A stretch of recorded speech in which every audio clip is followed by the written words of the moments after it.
Jones Bones. It is your girl, Unitedly Random, and today we are doing the Unpopular Tarot Opinions Part 2.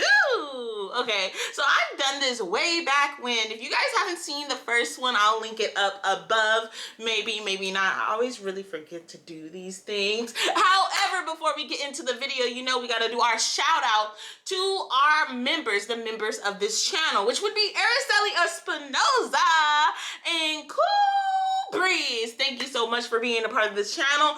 I say it once and I'm gonna say it again. You guys is putting money into this channel really motivates me to continue on, especially because I just got a job and then I quit it about 2 days into the job. Okay, your girl is a whole mess, but it's okay because we're gonna go ahead and get into Unpopular Tarot Opinions. If you guys see this back here, this is my tarot bookshelf.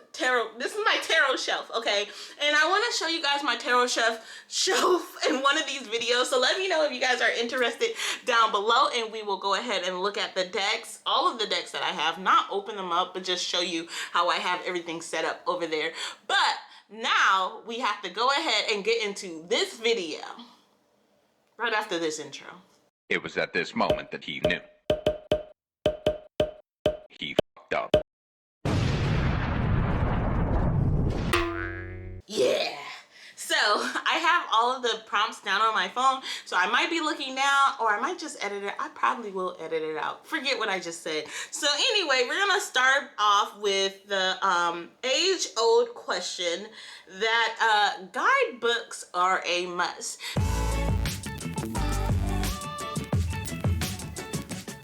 Now, personally, whenever I'm reading, I don't necessarily open up my guidebooks, but I do like to have my guidebooks, something to go back and look at them and try to see what the author or the person who created the artwork wants you to see with their artwork. Now, I tend to read intuitively.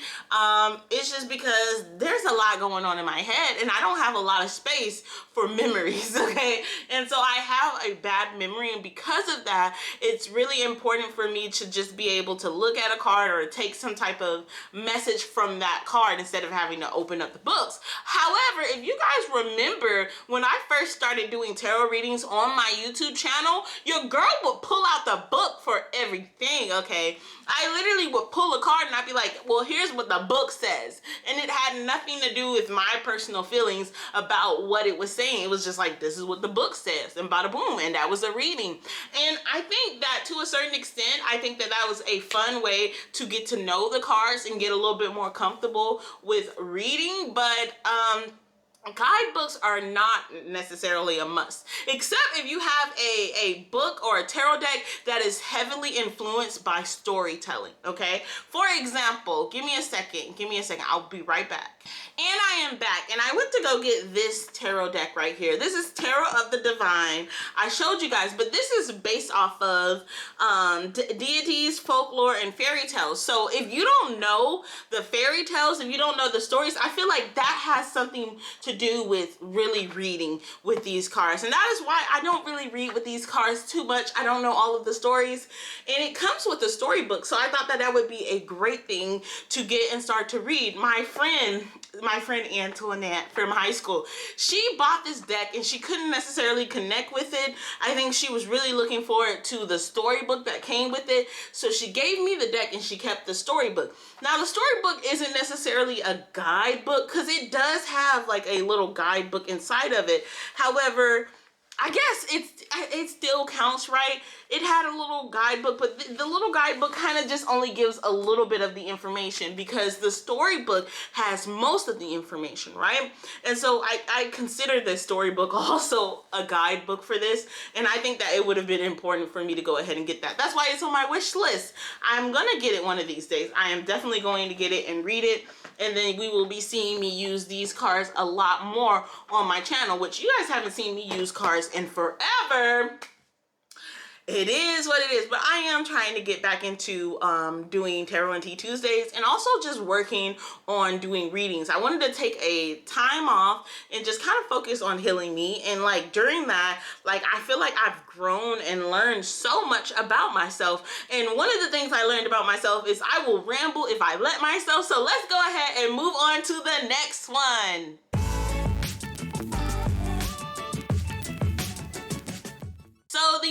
unpopular opinion or something that was brought up, because I'm following if you guys didn't know, I'm following a list of unpopular opinions that V Love and Crystals made, and also V Love and Tarot, because she has multiple channels. But I'm following that, and so the next one is deck corners. Okay, so like this is something that I never really personally understood. I mean, it didn't really bother me if my decks have corners or not. I know some people cut them off, specifically V Love and Crystal. She may just go into town with her decks, at least in the past. I haven't really seen too much of her editing her decks or anything, but lately, because I've just been all over the place, I haven't really been able to just sit down and watch her content. But it does show up on my page, and when it shows up, I like it. And you know, I don't always leave a comment, but I got to get back into the habit of leaving comments and supporting V specifically, because V is the reason why I have a YouTube channel now. However, decks with more, I personally do not care. I understand how some people might not like it. Maybe the decks are a little bit too big. You cut them down to your size or something like that. But for me, can we talk about gilded edges? Can we bring up gilded edges? Because I need more decks with gilded edges, or I need a way to gild my own edges, okay? And it's not going to be with marker, because I did that. I literally did that with my Island Time Love Oracle. I did that with my Secondly Oracle deck. Secondly Oracle deck was a deck that V gave me, but I've done that with certain decks, and like, let me tell you, it's so time consuming to take a marker to the edges of those. And even then, it's not really doing what you want it to do. I want it to be able to seal my edges, and like, it's just adding color. I want something to be like a little, I don't know, but I have a deck by Vanessa Samina, and it's like a rainbow on the side, and it's just like, oh, iridescent. So I'm just like, there are decks that have like gilded edges, and I feel like more decks should have gilded edges. I would pay the extra. I would pay, like, release a section that don't have gilded edges, and then release a section that does have gilded edges. I will pay extra for some gilded edges, okay, personally, because I feel like it's that much worth it. I love the feel of the sides of them, okay? But, you know, I never really heard a lot of people talk about like gilded edges, but then again, I don't watch a lot of videos about people talking about their favorite thing about tarot cards. But yeah, some gilded edges, baby, take me away. But let's go ahead and move on to the next one.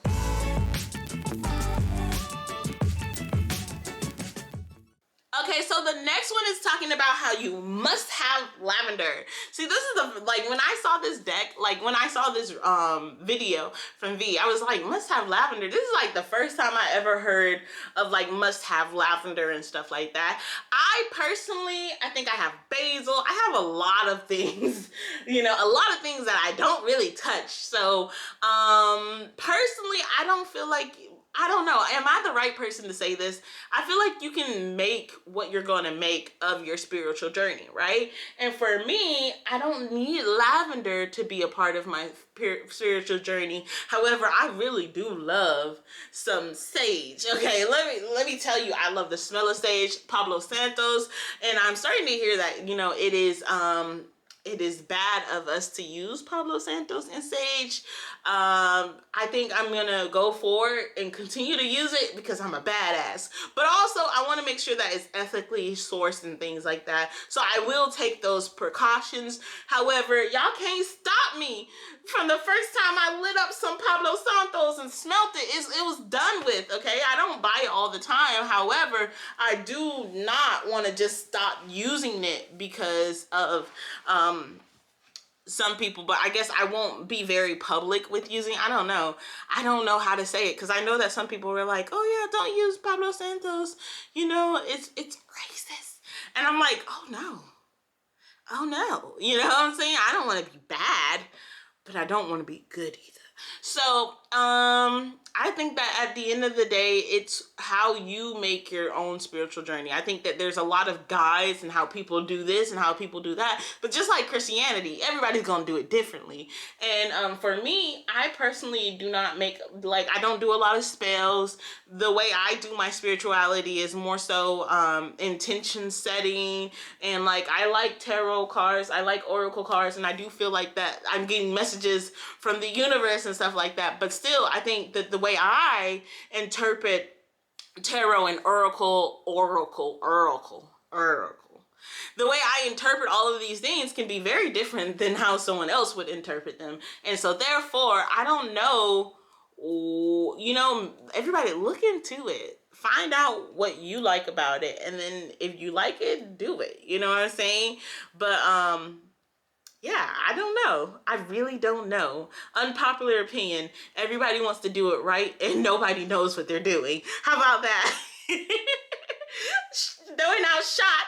Don't hate me. Don't hate me, though.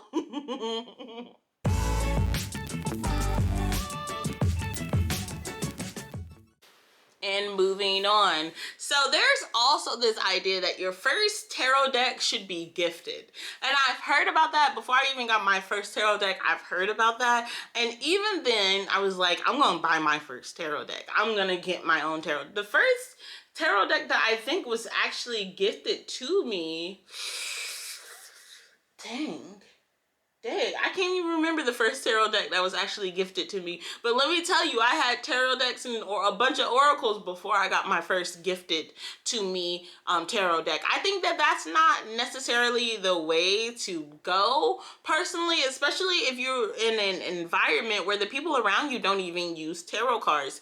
Then it's like, what are you going to wait for? You're going to meet someone on the line and then maybe they'll gift you a deck, but you don't even know their intentions behind them sending you that deck. Like, I don't know. Like, I mean, of course we're gonna cleanse our decks when we get them. However, you know what I'm saying? Like, there's something about having a new deck as well. And I also think that, like, if you get a deck from someone else and maybe they didn't properly handle the deck, you don't know what you're bringing into your house before you even get a chance to cleanse it, right?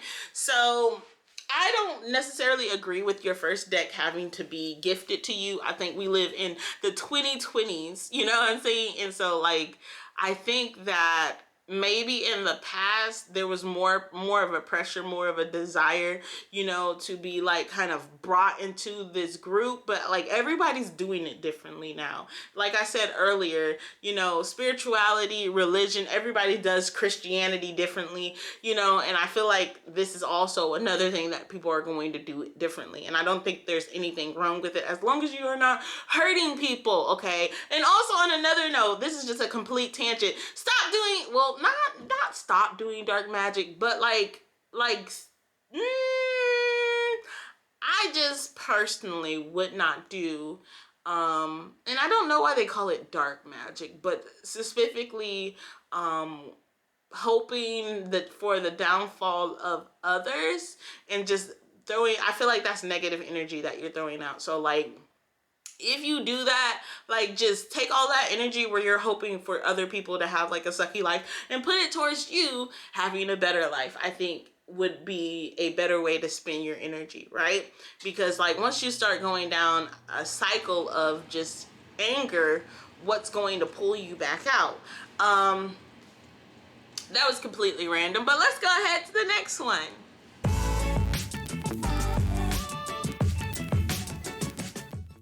Okay, and this is the final one, and it's talking about how people spend too much attention on runaways or flyer cards. And let me tell you, I feel like that is entirely incorrect. I feel like I'm one of those people that absolutely love to read the flyaways. I feel like sometimes if it's a whole deck, you gotta wait a minute. Back it up if it's a whole deck. But a lot of times I feel like maybe it's a message that you need to hear right now. It needs to punch you in the face. It needs to be like, sometimes you'll do a reading and the cards will start defying and they don't have anything to do with the reading that you're doing, and then it's like, wait a minute, pause, somebody needs to hear this right now. And that's how I like to take the cards. And sometimes I'll watch readers, like nowadays readers don't really shuffle on screen anymore. They used to shuffle on screen. I guess they realized that it wasn't really good for their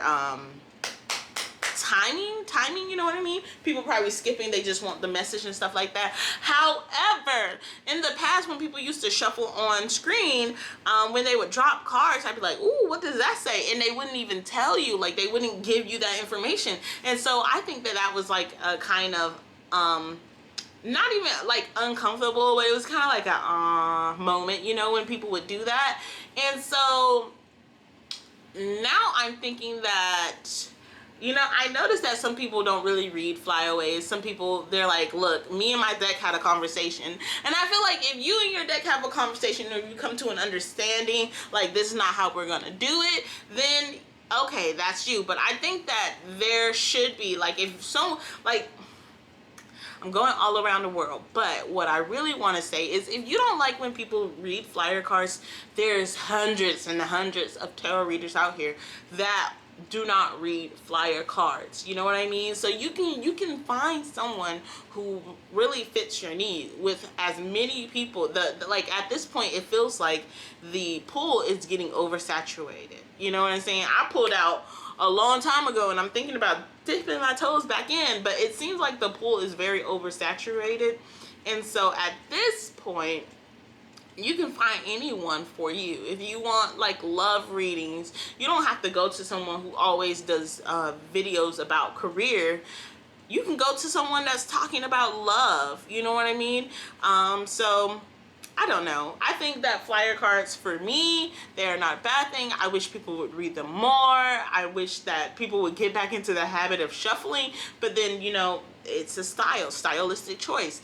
It does cut off on time and stuff like that. So honestly, I'm just here chilling. But I think I personally will continue to read my flyer cards. And I just feel like if anyone has a problem with it, there's plenty of other people they can watch. And that's not even being like sassy, like you could go watch somebody else. No, like there's plenty of other people that you can watch that can give you what you want.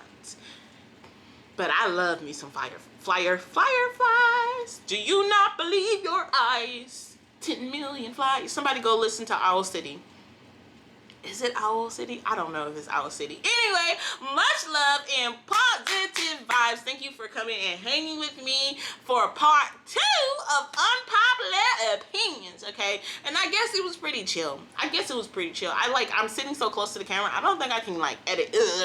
You know what I mean? So we're just gonna be pretty like, hey, how you doing? And also let me know if you ever did the answers or anything for the unpopular opinions. Let me know down below so I could go check out your video, okay? Much love and positive vibes. If you guys like TNT Tuesday, oh shit, I forgot to tell y'all that this is a part of a prompt for TNT Tuesday. Damn it.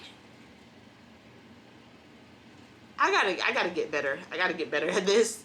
I need to put up like a sign that says like, hey, make sure you say that this is TNT Tuesday and the prompts are down below and stuff like that. I just need to do better. But anyway, my camera is running out of memory space. I'm seeing it. It's like 0, 0, 0, 0. You need to stop talking, girl. So bye. I really just burped.